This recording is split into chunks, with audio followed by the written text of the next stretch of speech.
सवाल ये पूछा गया है कि क्या खस्सी जानवर की क़ुरबानी जो है वो हो सकती है या नहीं हो सकती।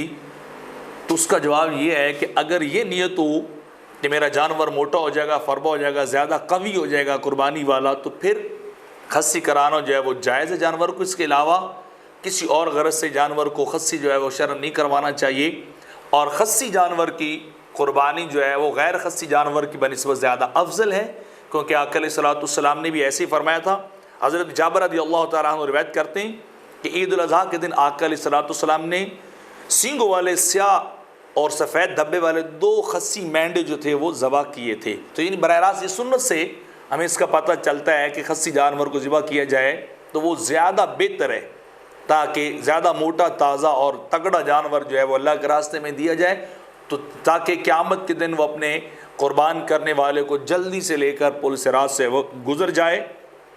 तो इस वजह से जो है वो इजाज़त दी गई। बसूरत दीगर जानवर को खस्सी जो है वो नहीं करना चाहिए, इसकी शरई तौर पर कोई इजाज़त जो है वो नहीं है।